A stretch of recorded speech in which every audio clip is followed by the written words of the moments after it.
किसान, बदलते भारत की शान।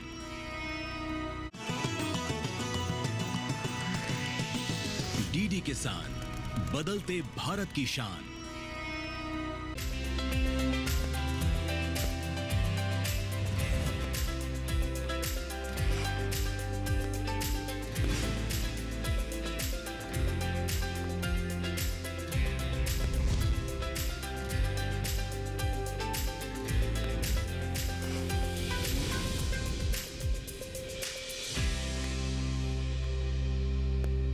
नमस्कार, दूरदर्शन किसान देख रहे हैं आप। कार्यक्रम सफल किसान में आप सभी का बहुत स्वागत है। मैं हूं आपके साथ पुलकित शुक्ला। सफल किसान एक ऐसा कार्यक्रम है जिसके माध्यम से हम आपको देश के कोने कोने से ऐसे किसानों से मिलवाते हैं जो खेती किसानी के क्षेत्रों में कुछ कर गुजरने की ठान चुके हैं। वो औरों के लिए प्रेरणा तो बनी रहे हैं, लेकिन बाकी किसान भाइयों की आय को बढ़ाने में भी काफ़ी महत्वपूर्ण भूमिका निभा रहे हैं। आज हम आपको एक ऐसे किसान से मिलवाएंगे जो मेरठ के कृषि विज्ञान केंद्र में कार्यरत हैं और पेशे से वो वैज्ञानिक हैं, लेकिन प्राकृतिक खेती करने की वजह से वो आसपास के इलाकों में चर्चा का विषय बने हुए हैं। आज हम आपको उन्हीं से मिलवाएंगे और प्राकृतिक खेती कर वो कैसे अपनी आय तो बढ़ा रहे हैं और बाकी के किसानों के लिए प्रेरणा साबित बन रहे हैं, इसके बारे में आपको विस्तार से जानकारी देंगे। तो उनसे मिलने के लिए और उनकी पूरी दास्तान जानने के लिए चलिए सीधा रुख करते हैं मुजफ्फरनगर।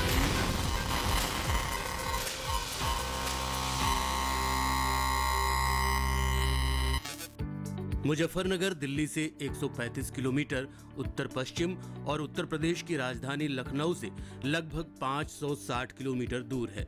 मुजफ्फरनगर का महानगरीय शहर कृषि और संबद्ध गतिविधियों के साथ साथ एक औद्योगिक केंद्र भी है। गंगा और यमुना की सहायक नदी हिंडन के उपजाऊ मैदानों पर स्थित इस क्षेत्र की रणनीतिक स्थिति कृषि और संबद्ध गतिविधियों के लिए अनुकूल है। मुजफ्फरनगर का पूरा क्षेत्र भौतिक और जलवायु परिस्थितियों से भरपूर है, साथ ही पर्याप्त वर्षा भी है। यही कारण है कि यहाँ कृषि विकास को बढ़ावा मिला है। मुजफ्फरनगर जिला नकदी फसलों के साथ साथ गेहूं, बाजरा, मक्का, जौ, आलू और दालें जैसे खाद्यान्न यहाँ के बड़े हिस्से में उगाया जाता है। इसके अलावा इस क्षेत्र में विभिन्न प्रकार के फल और सब्जियां भी उगाई जाती हैं। मुजफ्फरनगर में निश्चित रूप से कृषि पर निर्भर गतिविधियों जैसे पशुपालन, डेयरी फार्मिंग और कृषि आधारित उत्पादों के निर्माण आदि में वृद्धि हुई है। समृद्ध प्राकृतिक वनस्पति की बदौलत मुजफ्फरनगर ने कृषि क्षेत्र में समृद्धि हासिल की है। अब जरा बात कर लेते हैं आज के सफल किसान डॉक्टर जितेंद्र कुमार आर्य की, जो कृषि विज्ञान केंद्र मेरठ में कार्यरत हैं। यहीं अपने 9 एकड़ पैतृक भूमि पर वो देसी गौ आधारित प्राकृतिक खेती कर रहे हैं। इन्होंने मुख्य रूप से 2016 में प्राकृतिक खेती करना शुरू किया था। डॉक्टर आर्य कहते हैं कि प्राकृतिक खेती की मूल पूंजी गाय है। अगर गाय है तो बेहद ही आसान तरीके से प्राकृतिक खेती की जा सकती है। प्राकृतिक खेती एक ऐसी पद्धति है जिसमें खर्च ना के बराबर होता है और मुनाफा अधिक होता है। प्राकृतिक खेती की मुख्य पूंजी क्या है, बता रहे हैं आज के सफल किसान। जनपद मुजफ्फरनगर में मेरी पैतृक एग्रीकल्चरल लैंड है, जिसमें हम 2016 से देसी गाय आधारित प्राकृतिक खेती करते आ रहे हैं, जिसके बहुत ही उत्साहजनक परिणाम हमारे सामने प्राप्त हो रहे हैं। लगभग 8 वर्ष हमें प्राकृतिक खेती करते हुए हो गए हैं।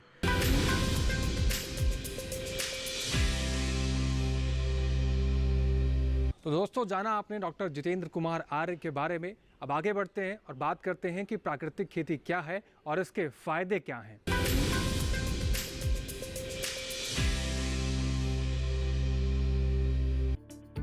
प्राकृतिक खेती एक ऐसी पद्धति है जिसमें फसलों पर किसी भी प्रकार का रासायनिक कीटनाशक उर्वरक का प्रयोग नहीं किया जाता। इसमें सिर्फ प्रकृति द्वारा निर्मित उर्वरक, पेड़ पौधों के पत्तों से बनी खाद, गोबर खाद एवं जैविक कीटनाशक का प्रयोग किया जाता है। ये एक प्रकार से विविध प्रकार की कृषि प्रणाली है जो फसलों, जीव जंतु एवं पेड़ पौधों को एकीकृत करके रखती है। प्राकृतिक खेती कृषि की प्राचीन पद्धति है। ये भूमि के प्राकृतिक स्वरूप को बनाए रखती है। प्राकृतिक खेती में रासायनिक उर्वरकों तथा कीटनाशकों का प्रयोग नहीं होता है, बल्कि प्रकृति में आसानी से उपलब्ध होने वाले प्राकृतिक तत्वों तथा जीवाणुओं के उपयोग से खेती की जाती है। ये पद्धति पर्यावरण के अनुकूल है तथा फसलों की लागत कम करने में कारगर है। खेती किसानी में गाय का बड़ा महत्व है। ऐसा इसलिए क्योंकि गाय का गोमूत्र एवं गोबर प्राकृतिक खेती में प्रयोग होता है। डॉक्टर आर्य का मानना है कि प्राकृतिक खेती का मूल आधार देसी गाय है और वो इसी के तहत प्राकृतिक खेती कर रहे हैं।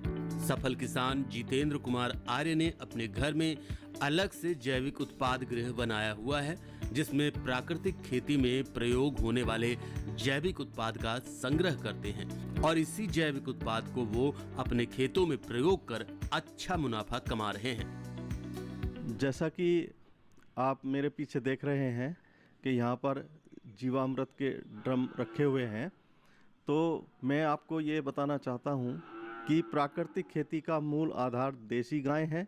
और देसी गाय इसलिए कि देसी गाय के गोबर गौमूत्र का जब एनालिसिस किया जाता है तो उसमें 300 से 500 करोड़ सूक्ष्म जीवाणु 1 ग्राम गोबर में पाए जाते हैं। इसलिए प्राकृतिक खेती का मूल आधार देसी गाय है। हमारे पास अभी वर्तमान में 2 देसी गाय हैं, एक साहिवाल नस्ल की है जिसको आप देखेंगे और एक थारपारकर नस्ल की है। ये दोनों गायें प्राकृतिक खेती के लिए बहुत ही अच्छी नस्ल की गायें हैं। डॉक्टर आर्य जैविक उत्पाद बनाने के लिए अलग अलग ड्रम का प्रयोग करते हैं और इस ड्रम में अलग अलग उत्पाद को संग्रहित करते हैं। तो आइए उन्हीं से जानते हैं कि जैविक उत्पाद बनाने की प्रक्रिया क्या है और इसमें क्या क्या इस्तेमाल लाया जाता है। सबसे पहले बात करते हैं जीवामृत की। ये आप देख रहे हैं मेरे पीछे जीवामृत के ड्रम रखे हुए हैं। तो जीवामृत बनाने के लिए हमें 5-6 चीज़ों की आवश्यकता होती है। देसी गाय का गोबर 10 किलो, देसी गाय का मूत्र 10 लीटर, गुड़ 1.5 से 2 किलो, बेसन 1.5 से 2 किलो, 500 ग्राम पुराने पेड़ के नीचे की मिट्टी और 180 लीटर पानी। इस सारी सामग्री को हम ड्रम में भर देते हैं और फिर सुबह शाम लकड़ी के डंडे से इसको घुमाते हैं घोलने के लिए, ताकि ये सारी सामग्री अच्छी प्रकार से घुल जाए और सूक्ष्म जीवाणुओं की गतिविधियाँ सही ढंग से होने लगे। पूरे ड्रम में यानी कि पानी में नीचे तक वायु का संचार ठीक प्रकार से होने लगे, इसलिए इसको हम घुमाते हैं। ये जो हमने जीवामृत इस तरह विधि से तैयार किया, ये सर्दियों में 5 दिन में, गर्मियों में 3 दिन में तैयार हो जाता है और इसको हम सर्दियों में अधिकतम 15 दिन तक, गर्मियों में अधिकतम 7 दिन तक स्टोर कर सकते हैं। फिर इसको हम सिंचाई के पानी के साथ खेत में इसका प्रयोग करते हैं। 1 एकड़ ज़मीन में 200 लीटर कम से कम जीवामृत की आवश्यकता पड़ती है और यदि हमारी फसल की परफॉर्मेंस कम है तो हम 400 लीटर प्रति एकड़ भी जीवामृत लगा सकते हैं।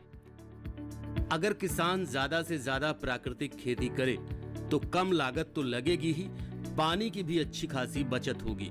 ऐसा इसलिए क्योंकि प्राकृतिक खेती करने से जमीन में पानी की सोखने की क्षमता बढ़ती है। अगर वर्षा कम भी हो तो भी लंबे समय तक खेतों में जल की उपलब्धता बनी रहती है। इसलिए किसानों के बीच प्राकृतिक खेती का प्रचलन लगातार बढ़ता जा रहा है, क्योंकि इस खेती में देश के किसानों को अधिक लाभ प्राप्त होता है। सही मायने में देखा जाए तो पर्यावरण की दृष्टि से भी प्राकृतिक खेती करना काफी लाभदायक है। जैसा कि हमने बताया, इसमें किसी भी तरह के रसायन का इस्तेमाल नहीं किया जाता है। प्राकृतिक खेती में सबसे अधिक बायोमास, माल्चिंग, गाय के गोबर एवं गोमूत्र के इस्तेमाल पर अधिक जोर दिया जाता है। प्राकृतिक खेती करने से भूमि के जलस्तर में वृद्धि होती है, साथ ही साथ इसमें मिट्टी, खाद्य पदार्थ और जमीन में पानी के माध्यम से होने वाले प्रदूषण में भी कमी आती है।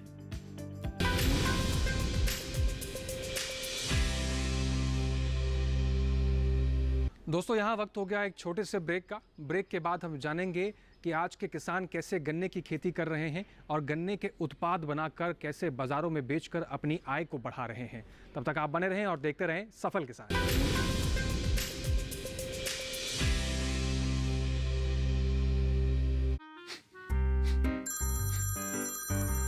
बार आपका केवाईसी अपडेट करना है, नहीं तो अकाउंट और एटीएम कार्ड ब्लॉक हो जाएगा। सावधान, सावधान। 2.5 करोड़ का इनाम मुझे। देखिए, अनजाने कॉल्स, फर्जी ईमेल्स, लिंक्स और जाली ऐप से अपना पिन, ओटीपी, पासवर्ड कभी भी किसी के साथ शेयर न करें। आप रहेंगे सावधान तो नहीं होगा नुकसान। आरबीआई कहता है, जानकार बनिए, सतर्क रहिए।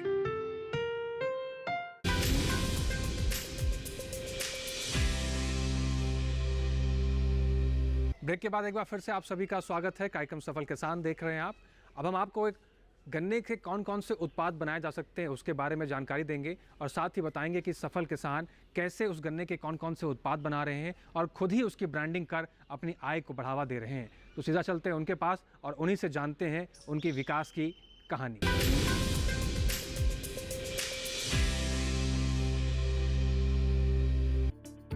जितेंद्र कुमार आर्य को प्राकृतिक खेती करने का आइडिया तब आया जब उनके बेटे गुरुकुल कुरुक्षेत्र से पढ़ाई कर रहे थे। पढ़ाई के दौरान उन्होंने वहां हो रहे प्राकृतिक खेती के महत्व को समझा और वापस लौटने के बाद अपने पिता से राय मशवरा लेकर प्राकृतिक खेती की शुरुआत की। उन्होंने शुरुआती दौर में छोटे स्तर से खेती की शुरुआत की, लेकिन धीरे धीरे उनकी रुचि बढ़ती गई और वो 8 एकड़ में खेती करने लगे।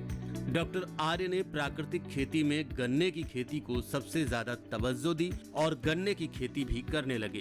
गन्ने की खेती करने के साथ साथ उन्होंने सोचा कि क्यों ना इनके उत्पाद भी बनाए जाएं और इसकी मार्केटिंग भी खुद ही करें। इस तरह से उन्होंने इस काम में सफलता पाई और गन्ने की खेती के लिए इन्हें गन्ना विभाग द्वारा पुरस्कृत भी किया गया है। इस प्राकृतिक खेती की शुरुआत कहाँ से हुई ये थोड़ा सा बताना चाहूँगा। मेरा बेटा गुरुकुल कुरुक्षेत्र में पढ़ता था। वहाँ पर उसने देखा और वो वहाँ से प्रेरित हुआ और उसने फिर वहाँ से पास आउट करने के बाद घर पे आके प्राकृतिक खेती करना प्रारंभ किया और लगभग हम लोगों को 8 साल प्राकृतिक खेती करते हुए हो गए हैं। गन्ना विभाग ने प्रथम पुरस्कार प्रदेश में मेरे बेटे देवेश आर्य को दिया है और जिला स्तर पर और विश्वविद्यालय स्तर पर भी 2 बार पुरस्कृत किया जा चुका है। इस तरह के कई अवार्ड हमारे पास हैं प्राकृतिक खेती के लिए। जैसे कि हमारी मुख्य फसल गन्ना है, तो गन्ने को तैयार करने के बाद हम उसको प्रोसेसिंग करते हैं और उसकी मार्केटिंग और ब्रांडिंग करते हैं। तो जैसा कि आप ये प्रोडक्ट देख रहे हैं, अभी तक हम केवल ऑर्गेनिक गुड़ और ऑर्गेनिक शक्कर, जगरी पाउडर एंड जगरी दोनों हम तैयार करते हैं और इसको ऑनलाइन और ऑफलाइन दोनों तरह से हम इसको बाजार में विक्रय करते हैं। भारत में गन्ने की खेती बड़े पैमाने पर की जाती है। गन्ना उत्पादन के मामले में उत्तर प्रदेश सबसे आगे है। यहाँ की मुख्य फसल गन्ना है। गन्ने में सहफसली का बड़ा ही महत्व है। सहफसली खेती में एक ही खेत में 2 फसलें उगाने की तकनीक है। मुख्य फसल की 2 कतारों के बीच में जल्दी पकने और बढ़ने वाली धनी फसलें बोई जा सकती हैं। रबी के मौसम में मुख्य फसलों के साथ साथ सह फसलों को लेने से किसानों को उनकी जमीन में न केवल कुल उत्पादन बढ़ाने में सहायता मिलती है, बल्कि प्रतिकूल परिस्थितियों में नुकसान कम होने की संभावनाएं बढ़ जाती हैं। इससे अलग अलग खेती में लगने वाली लागत भी कम आती है और मुनाफा भी ज्यादा मिलता है। देखा जाए तो एक तरह से सहफसली खेती का ज्यादा से ज्यादा इस्तेमाल करना सोने पे सुहागा जैसा काम साबित होता है। आज हम इस समय आपको गन्ने की प्राकृतिक खेती के बारे में अवगत कराएंगे। जैसा कि आप देख रहे हैं, ये हमारा 8 एकड़ का फार्म है और हमारी मुख्य फसल गन्ना है और गन्ने में भी हम लगभग 30 से 40% क्षेत्रफल असोजी गन्ने का रखते हैं ताकि शरदकालीन मौसम में, रबी मौसम में हम गन्ने के साथ सहफसली आसानी से कर सकें। ये जो पीछे आप खेत देख रहे हैं, ये इसकी बुआई सितंबर 2023 में की गई थी और प्रजाति है CO0118। इसके बीच में सहफसली के रूप में सरसों की फसल ली गई है जिसकी प्रजाति थी RH 725। गन्ने की खेती अगर कृषि विभाग से परामर्श लेकर सही तरीके से की जाए तो फायदे का सौदा साबित हो सकती है। गन्ने की खेती में बहुत सारी बातों का ध्यान रखना होता है कि कौन सी विधि से गन्ने की खेती की जाए जिससे उपज बढ़िया और फायदा ज्यादा हो। अगर बात करें विधि की तो ट्रेंच विधि बेहद उपयोगी मानी जाती है। ट्रेंच विधि से गन्ना की खेती करने के लिए 2 आंख वाले गन्ने के टुकड़ों को क्यारी विधि से उगाया जाता है, जिसके तहत प्रति मीटर क्षेत्र में 10 गन्ने लगाए जा सकते हैं। बुआई के बाद से इस फसल की देखभाल और प्रबंधन कार्यों में सावधानियां बरतनी होती हैं, जिसके बाद गन्ने की आंखें ठीक तरीके से उगने लगती हैं। इसके लिए खाद पानी के अलावा कीट रोग नियंत्रण से जुड़े कामों की निगरानी और रोकथाम की खास जरूरत होती है। मैं थोड़ा सा ब्रीफ में आपको ये बताना चाहता हूँ कि गन्ने की प्राकृतिक खेती करें तो कैसे करें।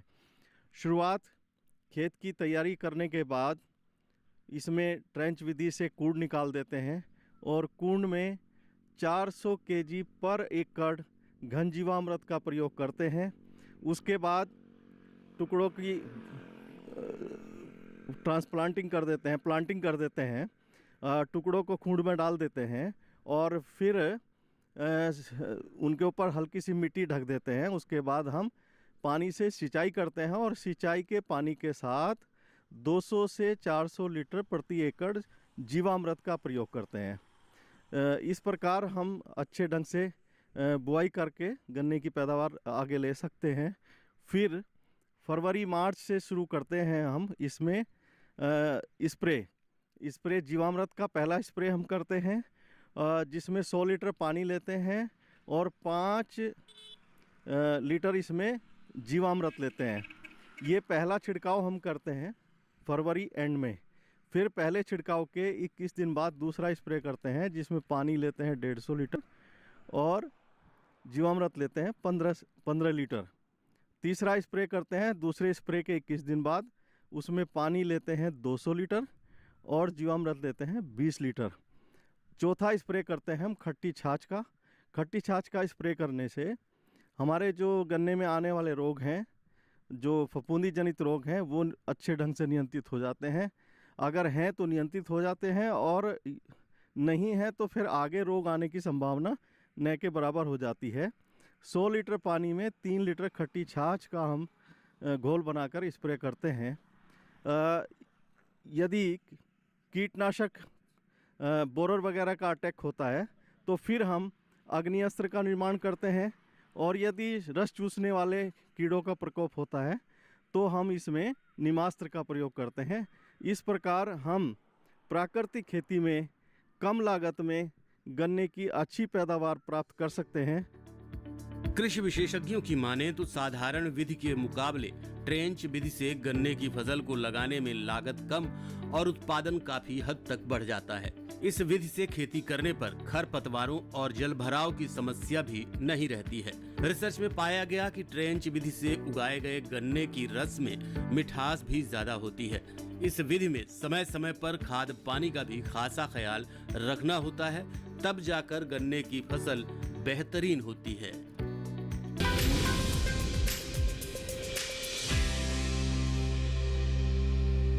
दोस्तों, यहाँ वक्त हो गया एक और छोटे से ब्रेक का। ब्रेक के उस पार हम आपको बताएंगे कि कृषि वैज्ञानिक और कृषि विश्वविद्यालय कैसे कृषि के क्षेत्र में किसानों को आगे बढ़ाने के लिए काम कर रहे हैं। तब तक बने रहें और देखते रहें दूरदर्शन किसान।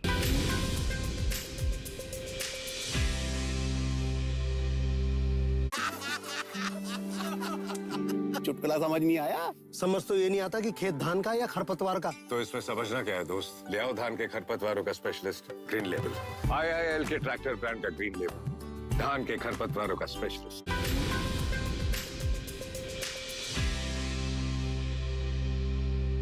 ब्रेक के बाद एक बार फिर से आप सभी का स्वागत है कार्यक्रम सफल किसान में। अब हम आपको बताएंगे कि कृषि वैज्ञानिक और कृषि विश्वविद्यालय सफल किसान को सफल बनाने के लिए कितनी महत्वपूर्ण भूमिका निभाते हैं, कैसे वो सफल किसान को मदद करते हैं, कैसे उनको आगे बढ़ाते हैं, कैसे ट्रेनिंग देते हैं। इन तमाम सभी चीज़ों के बारे में आइए जानकारी लेते हैं।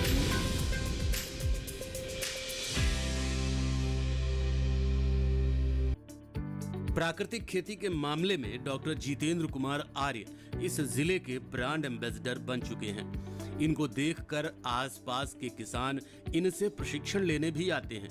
कुल मिलाकर देखा जाए तो इनका फॉर्म प्रशिक्षण सेंटर बन चुका है।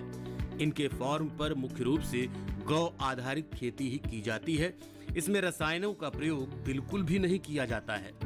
नजदीकी कृषि विज्ञान केंद्र के वैज्ञानिक इनके फार्म पर हमेशा भ्रमण के लिए आते रहते हैं। कृषि विभाग के अधिकारी बताते हैं, इनका फार्म पश्चिमी उत्तर प्रदेश में एक मॉडल का काम कर रहा है।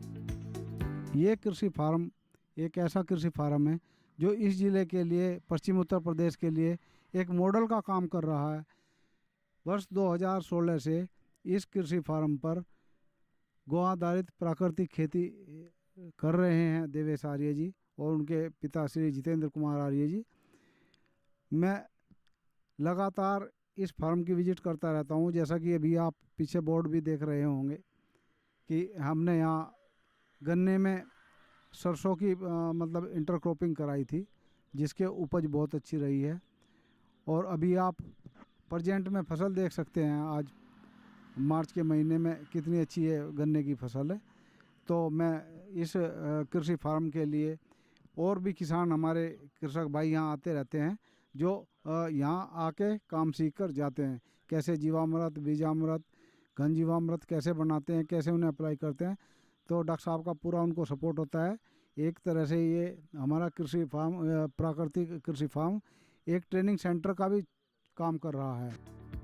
कृषि विभाग एवं सरदार वल्लभ भाई पटेल कृषि एवं प्रौद्योगिकी विश्वविद्यालय किसानों के हित में प्रशिक्षण एवं अन्य कार्यक्रमों के माध्यम से किसानों को जागरूक करते रहते हैं। उन्हें तरीके सिखाते हैं कि कैसे खेती में कुछ नया किया जा सके। कृषि विज्ञान केंद्र एवं कृषि विश्वविद्यालय के माध्यम से किसानों की खेती से संबंधित प्रमुख समस्याओं का उपचार किया जाता है। कृषि वैज्ञानिक किसानों को बताते हैं कौन सी तकनीक सर्वश्रेष्ठ होगी। आमतौर पर स्थानीय कृषि विश्वविद्यालय के साथ जुड़े हुए ये केंद्र भारतीय कृषि अनुसंधान परिषद और किसानों के बीच अंतिम कड़ी के रूप में काम करते हैं। प्रसार निदेशालय कृषि विज्ञान केंद्र के माध्यम से तकनीकी हस्तांतरण में अपना योगदान दे रहा है, जिसमें हमारा जो मुख्य रूप से हम जो खेती में लगे किसान भाई हैं उनके लिए, महिलाओं के लिए और खेती में युवाओं का रुझान बढ़ाने के लिए हम तकनीकी रूप से उनको सशक्त बनाने में लगे हुए हैं। जिसमें मुख्य रूप से अगर हम कहें तो क्रॉप रेजिड्यू मैनेजमेंट, क्योंकि फसल अवशेष प्रबंधन की बहुत आवश्यकता है पश्चिमी उत्तर प्रदेश में, जहां पर धान और गेहूं का फसल चक्र है और गन्ने में भी है। जहां पर पराली जलाने की बात होती है, गन्ने की पत्ती जलाने की बात होती है, वहां पर हम किसान भाइयों को जागरूक करने का कार्य कर रहे हैं। और बहुत सारी ऐसी तकनीकी है जिससे जल को बचाया जा सकता है। ड्रिप इरिगेशन है, स्प्रिंकलर है, उसके बारे में भी उनको बहुत सारे अवेयरनेस प्रोग्राम के माध्यम से जागरूक किया जा रहा है। डॉक्टर जितेंद्र कुमार आर्य जैसे किसानों को देखकर दूसरे किसान भी इनसे प्रेरित होकर इनके जैसा प्रगतिशील किसान बनना चाहता है। हर किसान की इच्छा होती है कि उनकी फसल का बेहतर उत्पादन मिले एवं थाली में शुद्ध आहार मिले। इन सब बातों को ध्यान में रखते हुए प्राकृतिक खेती किसानों के लिए बेहद ही लाभकारी साबित होगी।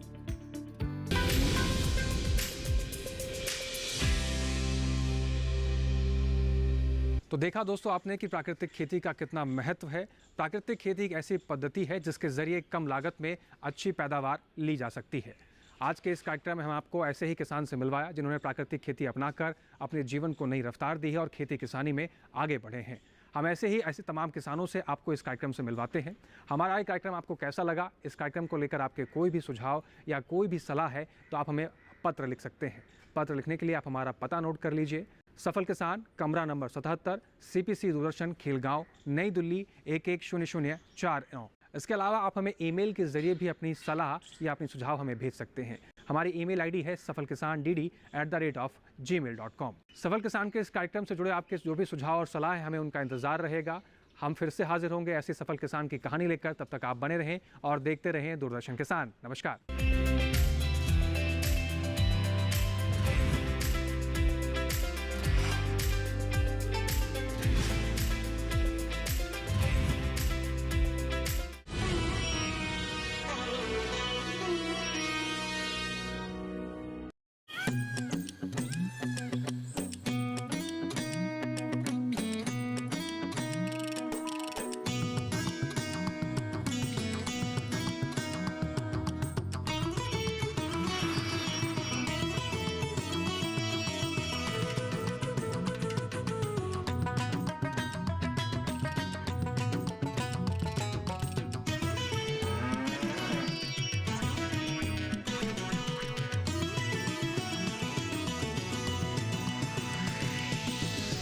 डीडी किसान, बदलते भारत की शान।